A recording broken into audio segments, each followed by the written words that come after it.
Send नहीं करोगे फिर मैं घर में कॉल लगा दूंगा। कुछ लोग के घर में कॉल लगे हैं, होमवर्क वगैरह नहीं हो रहे हैं करके। वो वाले पार्ट पे वर्क करो थोड़ा। देखो half L I square energy energy होती है, ठीक है, कि एनर्जी डेंसिटी होती है। ये डिफरेंस पता है किसी को?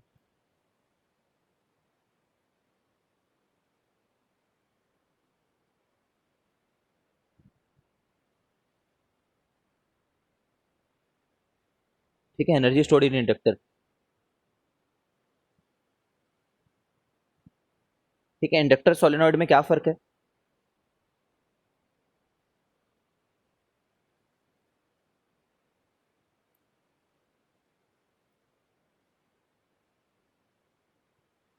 Anyone?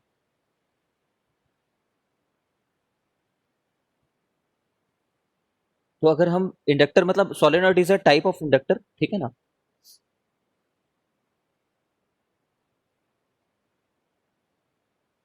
In any case solenoid is a particular type of inductor. Inductor तो किसी भी चीज को बोल सकते हैं जो इंडक्टर की प्रॉपर्टी रखता है, मतलब तुरंत उसमें करंट नहीं आने देता है, ठीक है, इन्फिनाइट टाइम बाद करंट अलाउ करता है वो कंप्लीटली, ये सब बातें। इन एनी केस अभी हम सोलेनॉइड के पर्टिकुलर केस को देखते हुए, है ना, इंटरचेंजेबली जेई में यूज होते हैं। इंटरचेंजेबली यूज होता है, कोई दिक्कत नहीं है। सोलेनॉइड के अंदर में सॉफ्ट आयरन बार होना जरूरी नहीं है, बट होता है जनरली। ठीक है, हमने देख भी लिया है क्यों होता है करके, है ना, अगर तुम्हें याद हो तो। Just as a quick revision of magnetism, अगर तुम इस बात को ग्रास्प नहीं कर पा रहे थे तो फिर से देखो। सोलेनॉइड में अगर हम लोग बोले फील्ड कितना है इसके अंदर में, तो तुम बोलोगे म्यू नॉट एन आई है ना। बट अगर इसी में मैं ये सॉफ्ट आयरन कोर डाल दूं, है ना, अब मैं बोलूं कि अब अंदर में बी कितना है, तो तुम कितना बोलोगे? म्यू एन आई करके। ठीक है, समझ रहे हो? अभी तुम्हें पता होगा कि ये वाली बात कितनी है, म्यू नॉट म्यू आर करके। ठीक है ना, समझ गए होगे? अब ये जो चीज है ये 1000 के आसपास होती है सॉफ्ट आयरन के लिए, याद है? तो 1000 गुना बढ़ा देता है फील्ड को अंदर में, ठीक है ना। If at all for some reason there is a field requirement inside, तो हम आयरन बार को लगा देते हैं। ठीक है, अब यहाँ पे अगर हम एनर्जी डेंसिटी को देखें, एनर्जी को देखें, एनर्जी डेंसिटी नहीं, एनर्जी को देखें, तो वो हाफ एल आई स्क्वायर रहेगा। और एल की वैल्यू तुम्हें याद है इसके लिए क्या हुआ करता था? म्यू नॉट, है ना, अगर हम वैक्यूम रखें तो mu not an square into volume हुआ करता था, याद है ये बात? Yes sir. तो अगर मैं ऐसे कर दूं और इसको स्मॉल यू का नाम दे दूं, मतलब एनर्जी डेंसिटी का नाम दे दूं,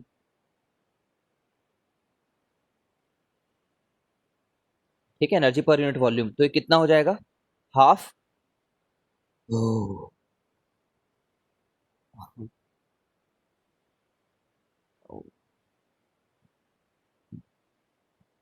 आई स्क्वायर ऐसा हो जाएगा, है ना। अब इसमें इसको ऐसा कुछ दिख रहा है क्या तुम्हें ये कि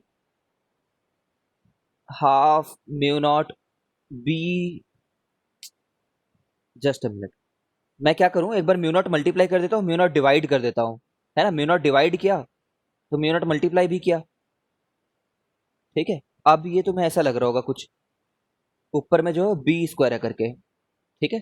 तो एनर्जी डेंसिटी जो है वो हाफ बी स्क्वायर। पहले कभी ऐसा कोई फॉर्म देखा है क्या, किसी चीज से रिसेंबल हो रहा है ये?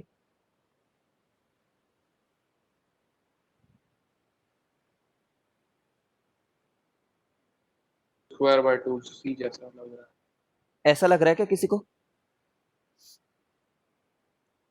ये सर हम निकालते स्क्वायर थे मोमेंटम।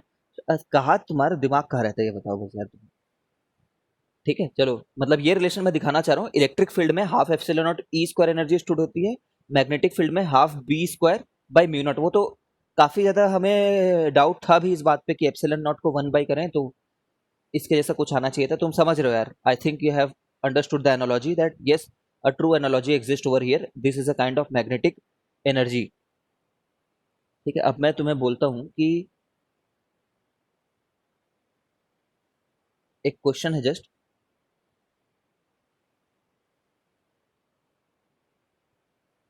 एक सोलेनॉइड है, सॉरी सोलेनॉइड नहीं दिया यहाँ पे, एक इन्फिनिट शीट है।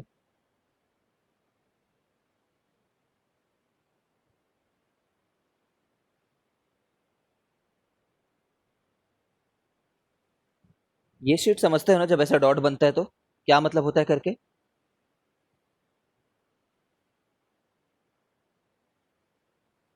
है ना, मतलब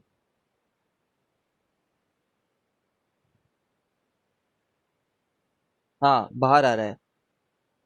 थोड़ा सा उसको साइड व्यू से दिखाऊं तो ये वायर जो है अंदर की तरफ है, और सब में करंट बाहर की तरफ आ रहा है। कैसे आ रहा है वो तुम्हारे बाद की बात है, कैसे मैनेज कर रहा है वो ऐसा करना, दैट इज बियॉन्ड योर, ठीक है, कंसर्न। वो लोग देख रहे हैं उसको, तो ऐसे बाहर आ रहा है, इनफाइनाइट शीट है ये।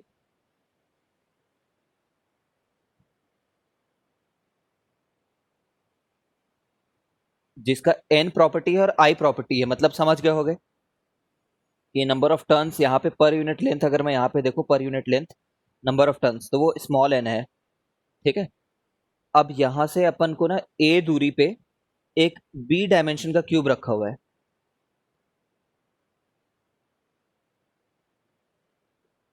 ठीक है। तो find magnetic energy stored in this cube, ये क्वेश्चन है। तो तुम्हें तो फील्ड कैसे निकाले वहां पे पहले तो ये सोचना होगा, ठीक है। और तुम्हें याद होगा हम लोग ये वाला फॉर्मूला लगाते थे तो आर पे जाकर के डी आर वगैरह कुछ लेते थे। एक उसके लिए निकाल करके दिखाया था मैंने, क्या बोलते हैं, पॉइंट चार्ज के लिए। तो आर पे जाकर के डी आर वाला वॉल्यूम लिया करते थे एक डीवी का। सोचो एक बार, find magnetic energy stored in the cube.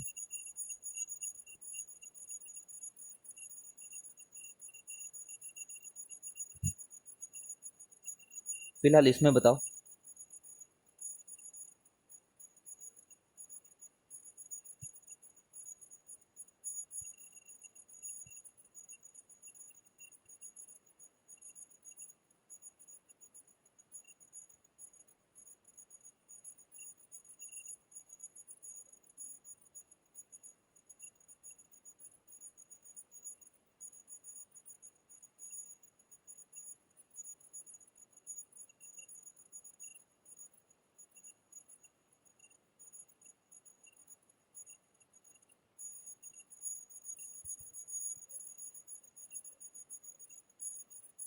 B dimension का है ना ये।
चलो, अच्छा तुम ये जानते भी हो क्या कि अगर तुमने शीट वगैरह कहीं पे कुछ क्वेश्चंस बनाए हैं तो तुम्हें दिखा होगा ये,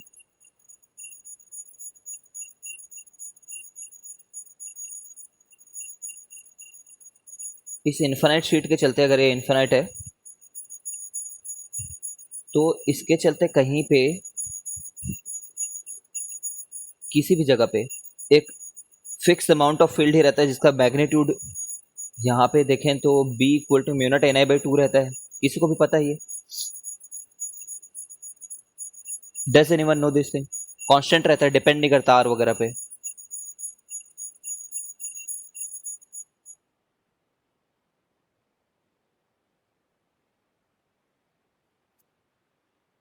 किसी को भी पता है तो बताओ।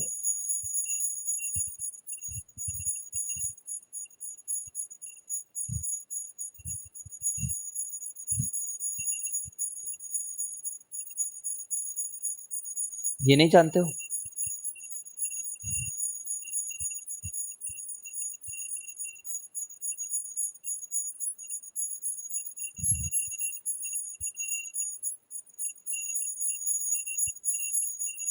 Okay, nobody is commenting, so I'm just going to explain it once. देखो देखो जल्दी से एक बार। इसका मतलब तुम ना कोई भी ना तो शीट सॉल्व कर रहे हो मेरे बताने के अलावा, नहीं कोई कोई भी स्टैंडर्ड बुक सॉल्व कर रहे हो खुद से, क्योंकि सभी स्टैंडर्ड बुक्स में मिलेंगे तुम्हें। एक बार समझ लो ये है, मतलब उसी को दूसरे एंगल से दिखा रहा हूँ मैं। ठीक, पता नहीं क्यों, जस्ट इसलिए क्योंकि ये वाला डायग्राम भी बहुत सारे बुक्स में दिखाता है, तो you should have an idea कि ओके ऐसा भी रहता है करके। ठीक है, अब इसकी प्रॉपर्टी वही है एन और आई, और यहाँ पे ऊपर में कहीं पे मैग्नेटिक फील्ड पता करना है, यहाँ पे मान लो है ना, ऊपर है ये इसके अबव। ठीक है, तो एक कोई भी लूप ले लो एल लेंथ का, है ना, सब एल ले लो, चलो सर्किटल लूप ले रहे हैं हम लोग, समझ रहे हो ना, एम्पियर सर्किटल लॉ लगाने वाले हैं, है ना। अब यहाँ पे पता करना है, तो इसके चलते यहाँ पे कितना होगा, ठीक है, ये हमको जानना है। तो एक बार फॉर्मूला ले लेते हैं, बी डॉट डी एल का जो इंटीग्रल होता है क्लोज लूप में, वो म्यू नॉट इंटू आई इनक्लोज होता है, तुम्हें अगर याद हो, है ना। आई निकालने का तो यही सब मेथड रहता था। अब आई इन, अगर ये एल लेंथ का है तो यहाँ पे कितना रहेगा, अगर एल लेंथ का है तो mu naught N L I. ठीक है, इतने तो नंबर ऑफ टर्न्स रहेंगे और हर टर्न में आई था। ठीक है ना। अब B dot D L, okay,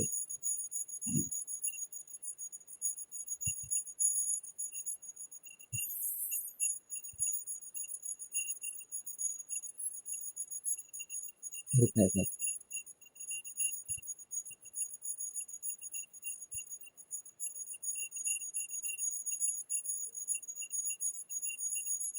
रुका ना।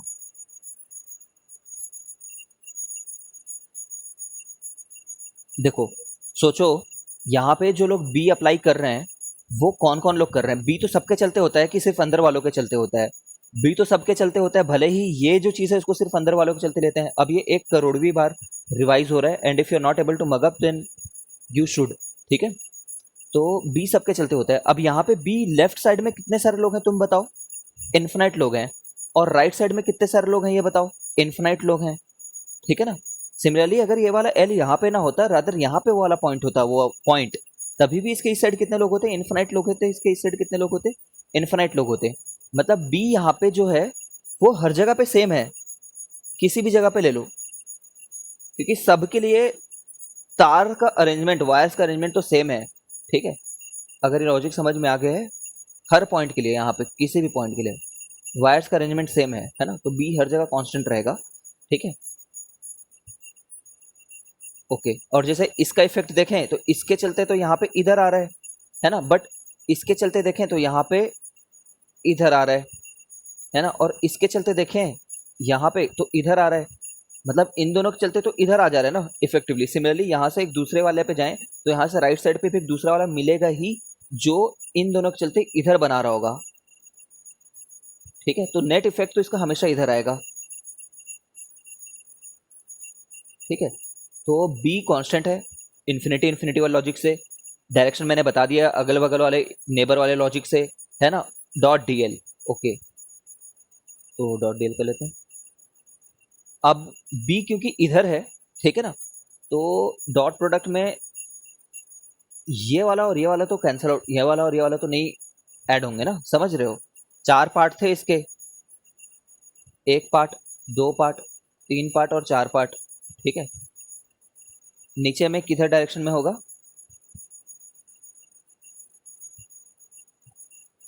नीचे में इस डायरेक्शन में होगा बी। ठीक है, तो मैंने क्या किया, एक बार लिखा B dot L plus zero, ठीक है, plus B dot L plus zero equal to mu not N L I. ठीक है, तो 2 B L equal to mu not N L I. ये बहुत स्टैंडर्ड रिजल्ट है, तुम्हें याद रखना है, और ये लॉजिक भी याद रखना जो हमने पूरा यहाँ पे किया है। Take a screenshot very quickly. Okay, सब लोग हो कि मैं अपने आप को पढ़ा रहा हूँ। दिस इज नॉट इन, तो है सर, पर ज़्यादा देर नहीं, चार्जिंग खत्म। Not in CBSE. अब यहाँ पे आते हैं, mu naught N I by to, ये सोलेनॉइड का हाफ होता है, ये बात याद रखना अगर इन्फिनाइट है तो। ठीक है, तो हाफ, ये यू स्मॉल यू लिख रखा है मैंने, स्मॉल यू मेरे नोटेशन में हमेशा डेंसिटी रहेगा, तो हाफ म्यू नॉट, और यहाँ पे बी का स्क्वायर, बी कितना है, mu naught N I by to का स्क्वायर है ना, half epsilon naught E square. Okay, तो यू कितना हो जाएगा, जो कैपिटल यू है अब यहाँ पे लिखा है मैंने, वो half 1/u mu not N I का स्क्वायर, और वॉल्यूम जो होगा बी क्यूब, तो यही आंसर है। ठीक है,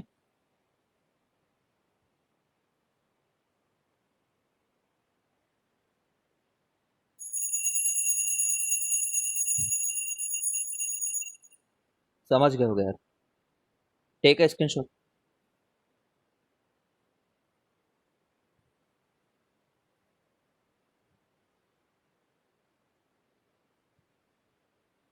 फिर ये देखो, inductor in series and parallel,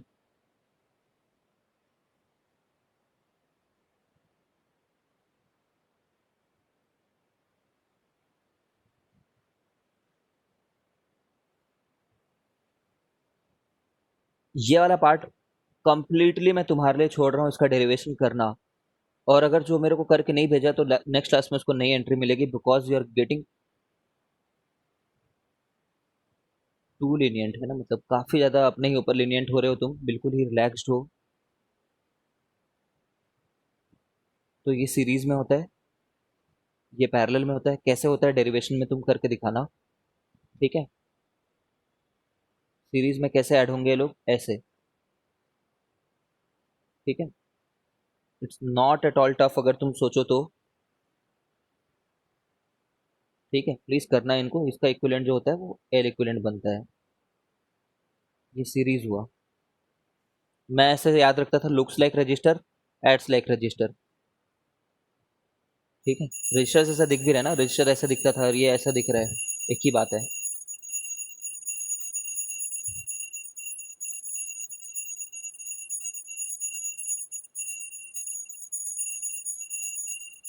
ठीक है, तो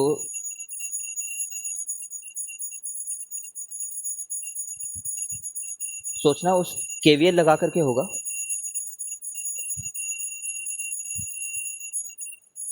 ठीक है, L D I by D T वाला ना, केवीएल लगा करके होगा, तुम प्लीज भेजना मेरे को ये दोनों ही। इनके ऊपर मैं कोई क्वेश्चन नहीं करा रहा, क्योंकि यार अब बहुत होगा, तुम बचपन के वो सब क्वेश्चन जानते हो, सीरीज पैरेलल वगैरह वगैरह। ठीक है, एक क्वेश्चन चलो तुम्हें करा ही देता हूँ, तुम्हारा कोई भरोसा नहीं है। इसका इक्विवेलेंट बताओ चलो।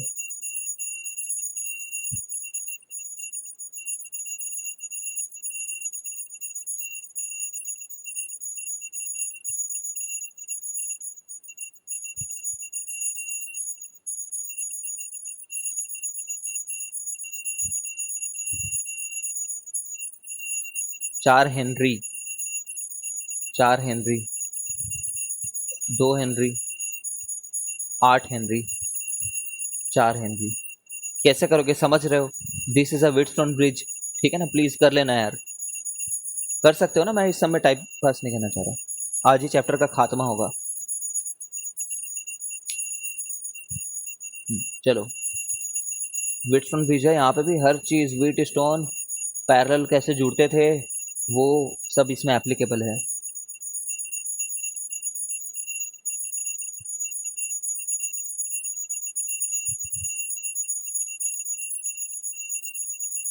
अब आ चुका है हमारे बीच म्यूचुअल इंडक्टेंस। ठीक है ना, म्यूचुअल इंडक्टेंस में क्या होता है, एक में करंट बदलने के चलते दूसरे में ईएमएफ आ जाए। ठीक है, एक के करंट के चलते दूसरे में ईएमएफ आ जाए, या फिर कम हो जाए या फिर ज़्यादा हो जाए, तो ऐसा फिनोमिना को म्यूचुअल इंडक्टेंस कहते हैं। देखो, राइट नाउ इसमें कोई करंट नहीं है, समझ रहे हो, इसमें there is no current, nothing, कोई बैटरी सोर्स नहीं है, कुछ भी नहीं है, बट इसमें है करंट, मान लो किसी चीज के चलते, और अगर इसका आई जो है वो चेंजिंग है ना, लेटेस्ट से जो आई है वो इंक्रीजिंग है, तो इसके थ्रू तो फ्लक्स होगा ना।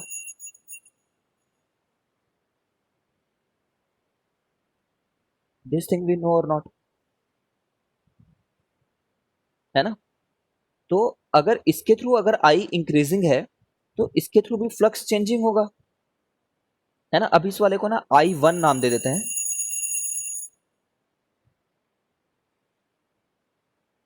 I1, ठीक है।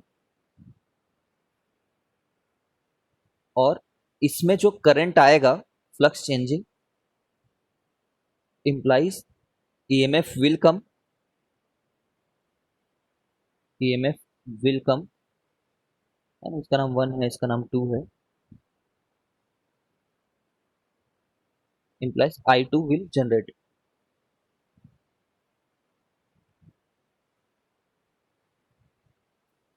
ठीक है। इसके इसकी प्रॉपर्टी मान लो N2 थी, मतलब total number of turn, sorry N1 थी total number of turns, N1 थी मतलब number of turns per unit length. अगर सोलेनॉइड होता तो N1 भी लिखते, समझ रहे हो ना। इसकी प्रॉपर्टी N2 है, N2 है। देखो, if there is generation of EMF in any coil due to a nearby another coil, है ना, या फिर कॉइल को सोर्स ऑफ फ्लक्स कह सकते हो। If there is generation of EMF in one loop due to a nearby source, है ना, then this type of phenomena इसका इज कॉल्ड म्यूचुअल इंडक्टेंस। पहले सेल्फ इंडक्टेंस में क्या होता था, इसी के थ्रू जो करंट बदल रहा है उसके चलते इसी में बैक EMF आ जाना, समझ रहे हो। यहाँ पे इसके चलते खुद में हो रहा है कि नहीं हो रहा है अब वो हमारा सब्जेक्ट मैटर नहीं है, इसके चलते इसमें हो रहा है। और अगर इसमें भी चेंज हुआ करंट तो इसके चलते इसमें होगा EMF जनरेट, ठीक है। बट इतना दूर जाता नहीं है जेई, वो बस जानना चाहता है कि तुम ये बात समझ रहे हो कि नहीं, कि अगर पास वाले किसी चीज के चलते अगर इसमें EMF फ्लक्स चेंज हो रहा है, EMF आ रहा है या फिर फ्लक्स चेंज हो रहा है ना, तो ये दोनों पेयर म्यूचुअल इंडक्टेंस शो कर रहे हैं, ऐसा करके हम बोलेंगे, ठीक है ना। इतना ही है, इसमें ज़्यादा कुछ भी नहीं है। अगर तुम्हें लग रहा है कि तो बहुत सरल हुआ या फिर इसमें नया क्या पढ़े, तो हाँ, नया कुछ भी नहीं है, नया टर्मिनोलॉजी है बस, ठीक है। तो एक बार घर जाकर के इसका डेफिनेशन देखो कि कैसे इसको प्रॉपरली हम लोग वर्ड्स में डिफाइन करेंगे, और ये होमवर्क है अगेन तुम्हारे लिए, ठीक है। तो सब चीज़ों को लिखते जाओ जो होमवर्क है करके। मैं एक बार फिर से बोलता हूँ, mutual inductance is the generation of EMF due to change in flux of a nearby loop और फ्लक्स सोर्स, ठीक है। तब ये दोनों आपस में म्यूचुअल इंडक्टेंस में है, ठीक है।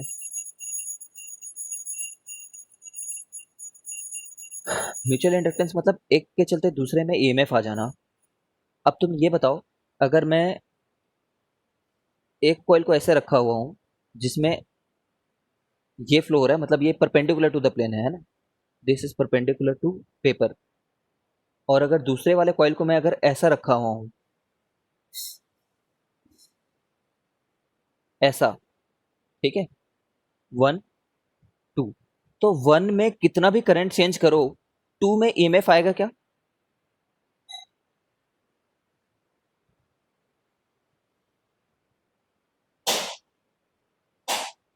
सोचो, सभी लॉजिकली सोचो कि अगर इसमें जो फ्लक्स लाइंस इधर जा रही हैं वो कभी भी उससे पार होंगी क्या एक्चुअली में? कभी पार नहीं होंगी, क्योंकि ये दोनों परपेंडिकुलर हैं एक दूसरे के, ठीक है ना। तो हम लोग बोलेंगे कि there cannot be, there can't be induction in two due to one, ठीक है। मतलब 2 और 1 के चलते म्यूचुअली कोई इंड्यूस नहीं हो रहा है, 1 के चलते 2 पे नहीं हो रहा है ना। तो there can't be mutual inductance लिख देते हैं, क्योंकि ये तो म्यूचुअल वाली बात हो रही है, इसका इफेक्ट इस पे देख रहे हैं, ये दोनों का इफेक्ट आपस में देख रहे हैं, ठीक है ना। तो there can't be mutual inductance in two due to one. तुम लोग ये लॉजिकली सोच पा रहे हो क्या, कंसिक्वेंटली, या फिर ऐसा बोले लॉजिकली, सिमिलरली, कुछ भी बोलो, similarly, consequently, there can't be mutual inductance in one due to two, क्योंकि वन में फ्लक्स चेंज हो ना हो, टू पे तो उसका कभी असर दिखेगा ही नहीं। टू के थ्रू तो इनफैक्ट कोई फ्लक्स ही नहीं पार हो रहा वन के चलते। Is everyone understanding this thing? Alfiya and Nikita, समझ रहे हो क्या?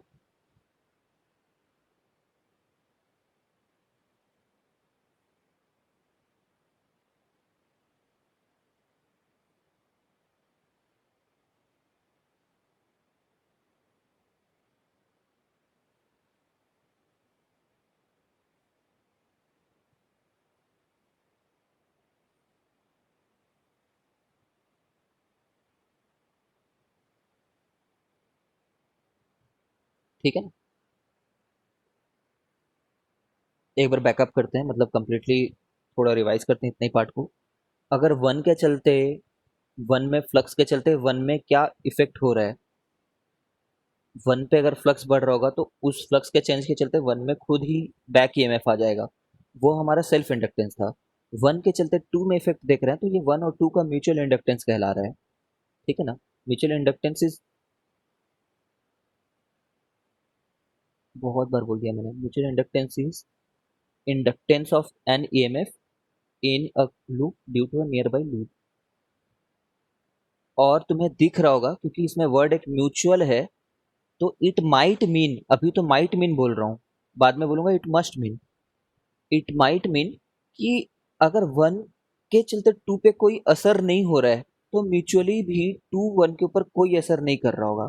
ठीक है? इनफैक्ट ये सीबीएसई का बहुत ही बड़ा क्वेश्चन है, 3 मार्क्स 4 मार्क्स 5 मार्क्स के लिए पूछ देता है। ठीक है? कि प्रूव करो कि mutual inductance of one due to two is equal to mutual inductance of two due to one. ठीक है? अभी देखेंगे, don't worry about this. But फिलहाल क्या तुम्हें ऐसा लगने लगा है, ये म्यूचुअल इंडक्टेंस जो है,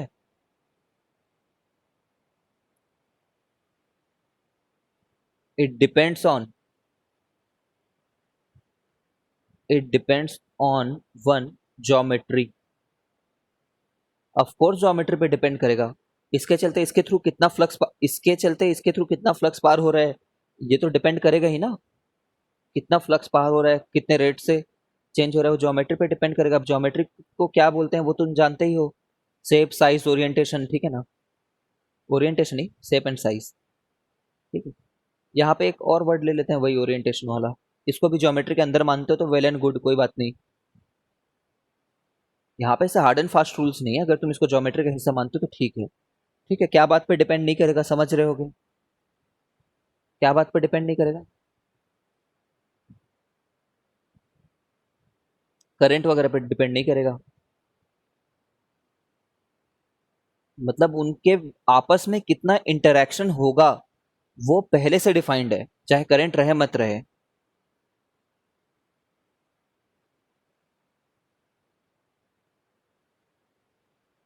समझ रहे हो ना? वो आपस में कितना इंटरेक्ट करने वाले हैं वो पहले ही डिफाइंड है, चाहे इंटरेक्शन हुआ हो या मत हुआ हो। जैसे कि देखो,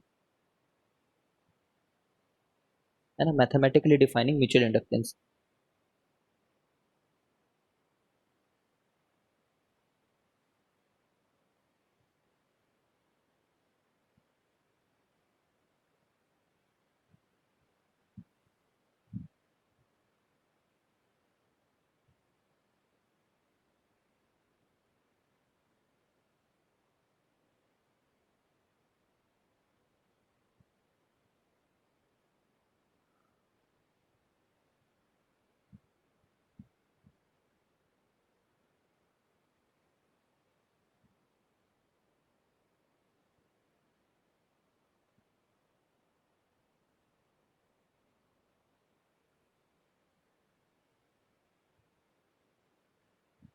फ्लक्स थ्रू टू इच, है ना, each, flux through two each turn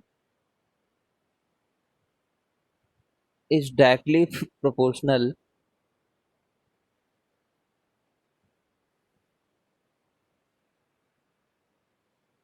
एक टर्न होगा, टर्न्स नहीं, अरे फिर से भी लिख दिया।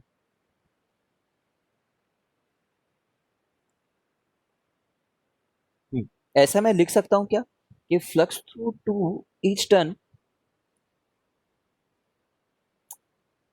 रुको यार,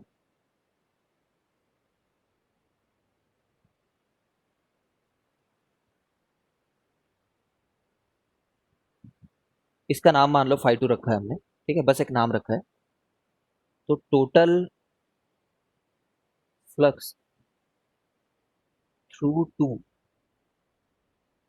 equal to N two phi two, ये तो समझ रहे हो, है ना। एन टू फाई टू जो होगा वो प्रोपोर्शनल होगा आई वन से, ये समझ पा रहे हो कि नहीं बताओ, this is the core statement.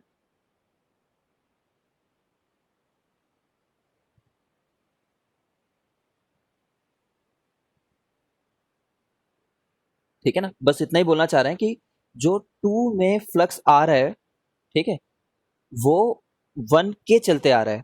तो जब तुम इस प्रोपोर्शनैलिटी को हटाते हो तो जो टर्म आता है उसको तुम बोलते हो mutual inductance of two due to one. ये नोटेशन मेरी हमेशा कंसिस्टेंट रही है, तुम जान रहे हो इस नोटेशन का क्या मतलब होता है। पहले ऑफ पढ़ते हैं फिर ड्यू टू पढ़ते हैं, हमारे बुक में, हम हमारे नोटेशन में, कहीं और पे कुछ और मीन हो सकता है उसका। Mutual inductance of two, two का इंडक्टेंस कैसा हो रहा है, ड्यू टू वन, है ना, वन के चलते, वन में चेंज होने के चलते होने वाला है यहाँ पे। ठीक है, तो ये स्टेटमेंट तुम्हें लिखने आना चाहिए। सिमिलरली अगर कभी टू में करंट फ्लो हो रहा होता तो उसके चलते भी, समझ रहे हो ना, N one phi one is proportional to I two लिखे होते। ठीक है, अब तुम जानते ही हो कि ई टू को कैसे लिखोगे, ई एम एफ टू को, वी नो ई टू क्या होता है, minus D by D T of कितना उसके थ्रू फ्लक्स चेंज हो रहा है ना, एज सिंपल एज दैट। भाई ई एम एफ टू क्या है, कितना मेरे थ्रू फ्लक्स चेंज हो रहा है। Is this also clear.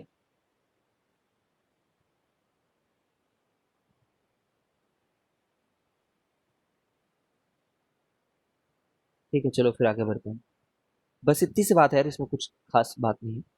हाँ, बाकी क्वेश्चंस में थोड़ा सा तुम्हें सीखना होगा कि क्वेश्चंस में अपन कैसे उसको यूज कर रहे हैं करके। ठीक है, देखो, पहले क्या लिख रहे थे, याद रखना, पहले लिख रहे थे जब सेल्फ इंडक्टेंस था तो सेल्फ वाले में ऐसा लिखते थे कि जितना हमारे थ्रू फ्लक्स जा रहा है वो हमारे ही करंट से प्रोपोर्शनल है।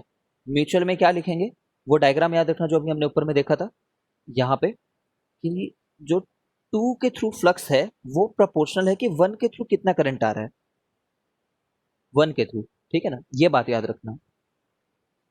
इसका मतलब तुम समझ भी रहे होगे कि अगर मैंने यहाँ पे N two phi two equal to M two one I one लिखा है, तो जब जब मेरे को N two phi two upon I one दिखेगा, है ना, ये चीज, तो इसको मैं बोल दूंगा ये तो सेकंड वाले का म्यूचुअल इंडक्टेंस है वन के चलते,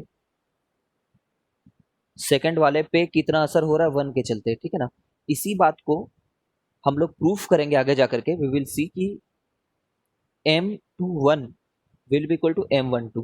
वन दूसरे के ऊपर जितना असर डाल पाता है उतना ही असर दूसरा भी पहले के ऊपर डाल पाता है। ठीक है, अगर कोई तुम्हें बोल रहा है कि म्यूचुअल इंडक्टेंस का वैसे फील क्या है, तो तुम बोलना कि एक दूसरे के ऊपर में ईएमएफ वाइज कितना असर डाल पा रहा है। ठीक है,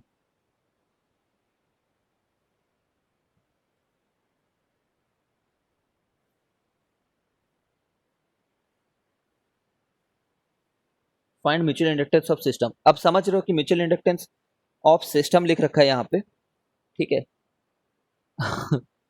चलो सिर्फ सिस्टम, चलो ऐसा, फिलहाल तुम ब्रैकेट में अगर क्वेश्चन, जो भी क्वेश्चन तुम्हें सही लगे उसको समझना। Of two due to one मान लो एक मिनट के लिए, of two due to one एक मिनट के लिए, है ना। अब ये क्या चीज़ है मैं बता रहा हूँ अभी। भाई म्यूचुअल इंडक्टेंस पूछा है तो कम से कम दो लोग तो होंगे ना, तभी म्यूचुअल पूछा है, एक का असर दूसरे के ऊपर में। तो अगर दो लोग हैं तो उनको एक सिस्टम बोल सकते हैं ना, कि इस सिस्टम का म्यूचुअल इंडक्टेंस कितना है ना। ऐसा क्यों बोल पा रहे हैं ऑफ सिस्टम करके, क्योंकि M one two equal to M two one होने वाला है। नहीं तो पूछता कि of one due to two अलग से बताओ, of two due to one एक अलग से बताओ करके।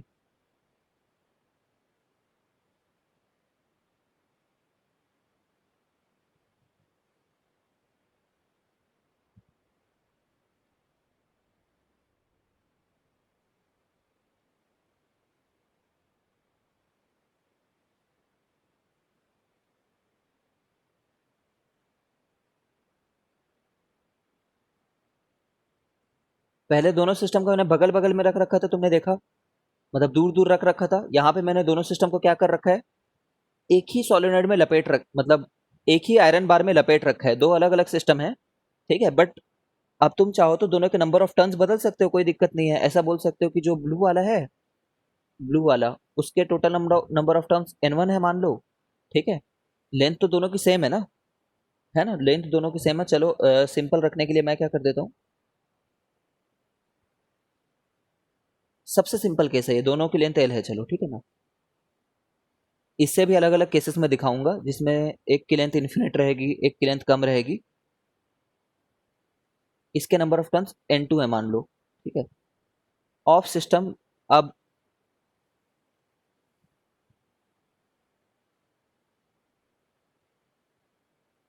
देखो,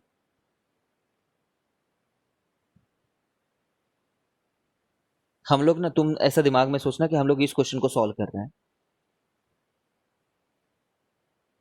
ठीक है। हम लोग क्या सॉल्व कर रहे हैं, mutual inductance of two due to one, मतलब अगर वन में करंट पास हो तो टू में कितना बदलाव आएगा, ठीक है ना। अच्छे से समझ लो, mutual inductance of two due to one, due to one मतलब करंट किस में पास हो रहा है, वन में। तो लेट अस से कि I1 करंट पास हो रहा है वन में, ठीक है। I1 करंट पास हो रहा है वन में। नाउ फ्लक्स थ्रू, सब लिखना नहीं पड़ेगा यार मेरे को, तुम समझो, let I1 passes through one, through one मतलब क्या, वन सर, ये वन क्या है, कॉइल वन, ठीक है ना। ये सिस्टम वन है, ये सिस्टम टू है। तो let I1 passes through, then total flux through, one में तो करंट पास करा दिया ना, अब टू पे उसका असर जानना है। Then total flux through loop two, है ना, कॉइल टू, लूप टू, जो भी बोलो, इक्वल टू कितना उसका टोटल नंबर ऑफ टर्न्स है इनटू कितना उसके में हर एक में फ्लक्स जा रहा था, है ना। ये हो गया। अब ये जो चीज है, इसको मैं क्या बोलता हूं कि this is equal to M2 1, sorry, हाँ, इसको क्या बोलते हैं, ये तो प्रोपोर्शनल होगा ना, ये प्रोपोर्शनल होगा कितना, I1 के। और जब हम इसी प्रोपोर्शनैलिटी कांस्टेंट को हटाते हैं तो टू के ऊपर कितना असर हो रहा है वन के चलते, उसको देख पाते हैं, ठीक है। अब तुम समझ रहे हो M21 हमारे काफी करीब है, हम चाहें तो N252/I1 को बोल सकते हैं, but let us see how much this comes out to be, ठीक है। तो N2 को तो N2 रहने दो, फ्लक्स थ्रू टू। अच्छा सोचो, एक बार रिकनेक्ट हो जाओ और फिर बताता हूँ वाले पार्ट के बारे में।